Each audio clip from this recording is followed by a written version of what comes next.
They are the first generation immigrant. And I think that's a very positive thing. I do not think negative, because they are now still have very close connections with their native lands and understanding of those cultures and mindsets. They should be used. That's why I'm raising this voice, that this group of people are very potential and very a catalyst of our time. If they can be used and if they can be empowered, a very effective leadership can emerge from this group that can bring about dissolve this confrontational state that we are experiencing right now and working to a better understanding. What do you think? Matt, Yes. I would like to add a solution for your question. Actually, we talked about United States. 200 years ago, United States, there wasn't any United States. There were like over 50 states, independent states from different countries from all over the world. They had different languages, different beliefs, different cultures. There were many nations, and then they become one, only one. The one means power. When you can become one, no matter how different you are. I think Yes. I want to make you one point. She has brought up an extremely important point about the Muslim world. That is integration. Integration does not mean dissolving your own values, lifestyle, or anything. It's integration on the basis of most fundamental commonality, that is equality or freedom and dignity that each and every human being wants and need.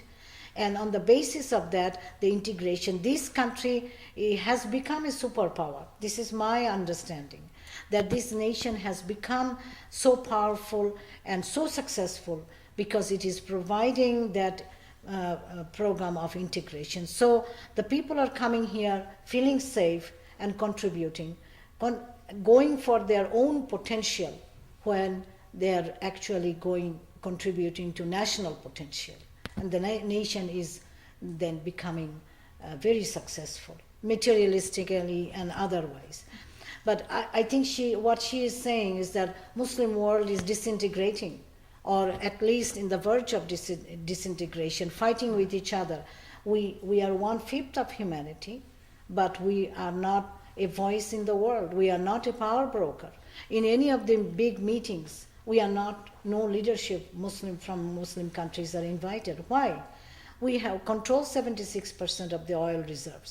Do you see anything wrong with it, or it's a positive No, aspect? I say extremely positive thing, but what I'm saying is So that what the shame is that, the sadness and unfortunate thing is that we are so fragmented and that we are powerless, and we even with this kind of resources at our disposal, we have failed to bring a leadership in the world. American Muslims find themselves at the crossroads of a really amazing opportunity, because first, the American Muslim community in the United States isn't beset by some of the huge societal problems that exist in much of the Middle East or Pakistan or Afghanistan. Like there isn't as much of that just dire heart-wrenching poverty that exists there.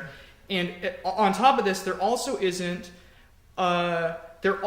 aren't large popular movements of extremism that pervert the original intentions of Islam in America.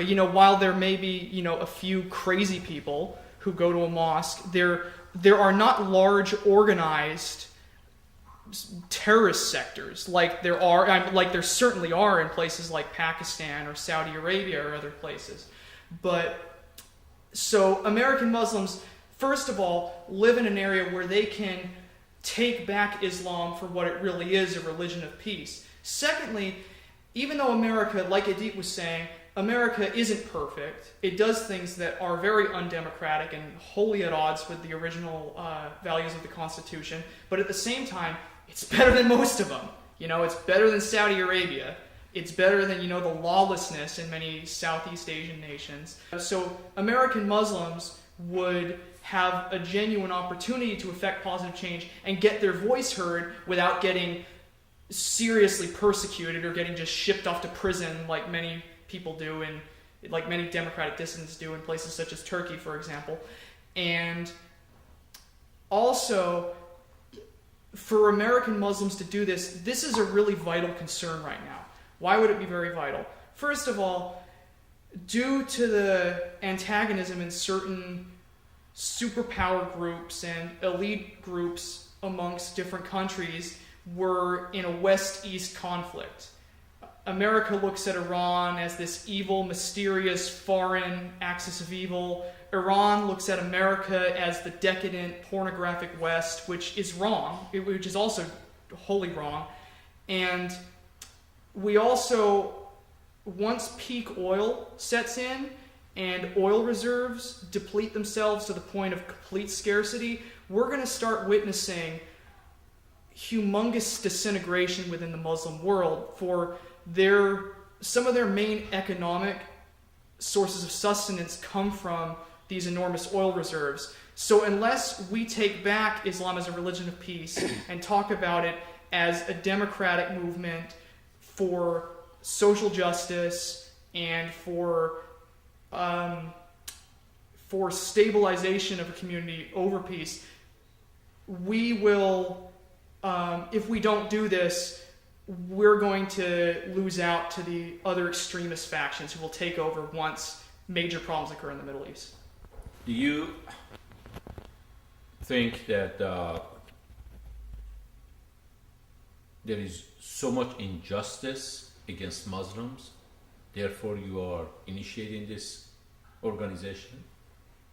No, of course there are injustices and there are wrong things done to the Muslims and many Muslim countries and nations because, for example, Mossadegh was ousted in 1953 in Iran. He was a democratically elected prime minister, and America is a democratic country, but America was involved and in ousting a blooming democracy that could have helped entire Muslim world to be democratic in last 50 years, but it was destroyed. And so that kind of thing, there are a lot of things happened.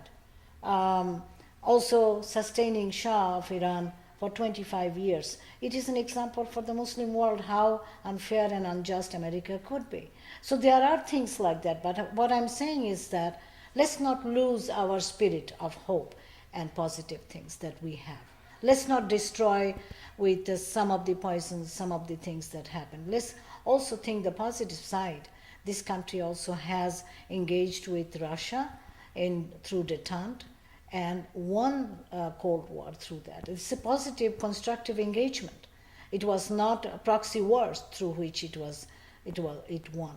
Again, it brought China into the outside world and made it a vital partner in the world and make the world a better place, and China also a very responsible country, a very productive country. This country, if engages, America can change a lot of things. And I'm saying it has not done much, and it has not done constructively as it could do for the Muslim world. It is also a vital part of humanity. Thank you. There are many nations, many groups that they feel or they think or they believe that the system West hasn't been fair with them. Let's say Vietnamese. Why Muslims always come to the picture and they say things are not being fair to us? Is it part of your belief? No. That you think that you have to fight against injustice? No. You have to fight against aggression? No, Maybe I ask you. So. Yeah, I want to. The example is not with Shah alone. I want really. This is very important.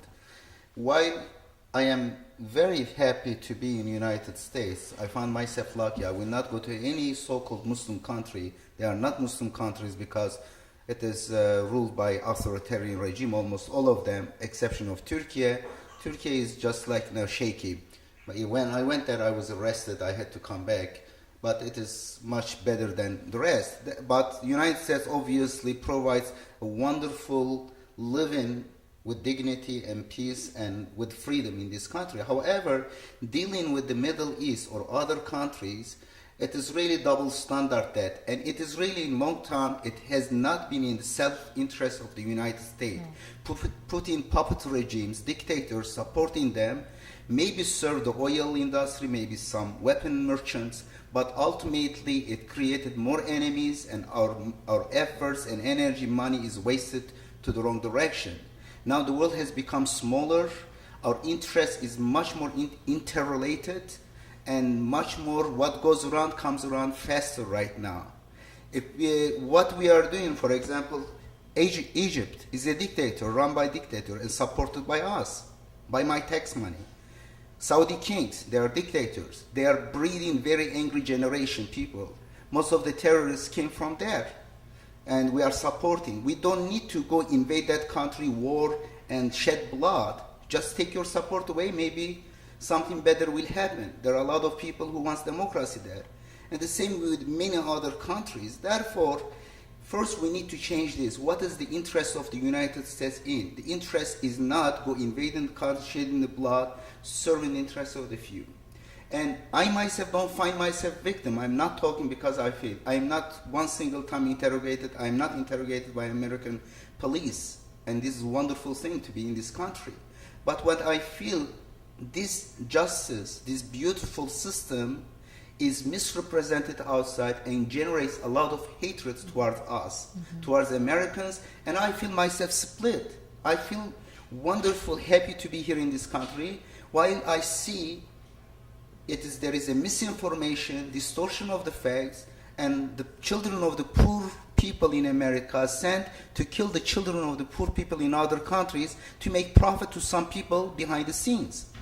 And this administration, I believe, Americans, when they saw it, majority of Americans, thank God, they saw it, they elected this government, and I hope this government will listen to this voice of people, hopefully, but still, I'm a little bit skeptic about that. I think that vested interests that live on blood of people, on confrontation, they will still try to continue this sort of process.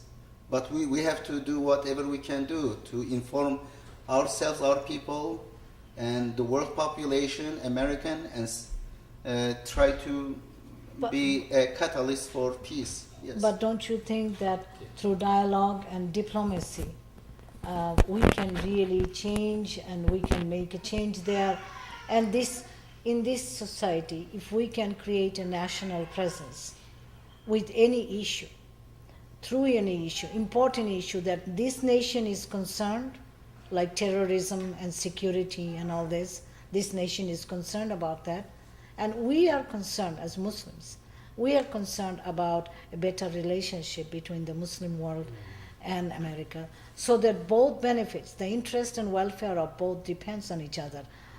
There could be a negative rhetorical relationship right now, but they are indispensable to each other's welfare and interest. So don't you think that if we engage ourselves on that front, we can have a common movement, even though in spite of all our differences? Don't you think these are common interests? At the same time that you're saying that we should have a common ground to bring all these Muslims together, Right. Professor Yuksel says all these Muslim countries are corrupt and dictators. I mean, once they hear this statement from you, how are they going to come to the point that they should have a common ground? This life is not perfect, and there is nothing perfect about it, but we can work through the problems we are facing today, and we can bring a positive movement out of this and can help change it. I'm a believer of bringing it from a positive side. How about those Muslims in Middle East or some other part of the world, in Pakistan? They live in pure poverty, or some other part of the world. And their leaders find the West as the major problem for what they are going through, because they corrupt the system, their leadership, and they pull their resources out. And you want to tell these people that come and peace and in harmony with the one who brought all this. I will give you a glaring example. China in 60s went through a very repressive, extremely repressive administration regime of communist administration. And people, hundreds and thousands of people were killed. That China today is the most productive country in the world. It is double-digit GDP growth, unmatched with any other country. If that country With all can... respect, Chinese, they had no choice. If they spoke one word, they were killed under dictatorship. Palestine it's a pure example of this issue. These people are being condemned and they're being harassed, they're being killed, Yes. and lands are being taken for 60 years almost. And they don't sit quiet. Still, they don't have no arms, but they throw rocks. Mm-hmm. Is this part of the religion, the fight against aggression, or is just in culture of some Muslim people? No. If there is oppression and injustice to any people, not only Muslims, Muslims have right and responsibility to fight against that. So, Whatever way they can. The last resort is violence. Last resort is conducting war. But that is the last resort, fighting against injustice and oppression, massive oppression. But I'm saying that in our time is offering a better tool, a better environment to work with a better agenda, of positive agenda, and you can change. We don't have to go to war to change things in human affairs. We can engage constructively, and the mindset of the humanity has changed so much, and technology and capacity of human capability has brought us to a point that we can engage constructively and change profoundly, and we should use that path. right, thank you. Well, there's plenty of social movements towards peace and justice and some democracy that have succeeded throughout history. For example, America got rid of slavery. Gandhi got the British out of India through a non-violent movement, and plenty of other examples. We could use the example of Muhammad. Solidarity movement The in solidarity Poland, movement, in Poland. which was able to remove the specter Movement. of evil that existed over there, and in Chile.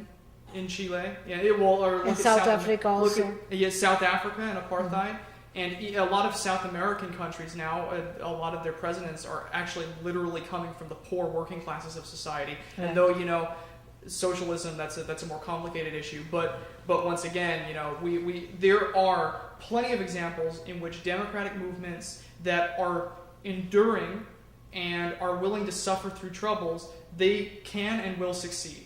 Including, the Prophet Muhammad as well, who was able to basically organize Bedouin warring tribal societies.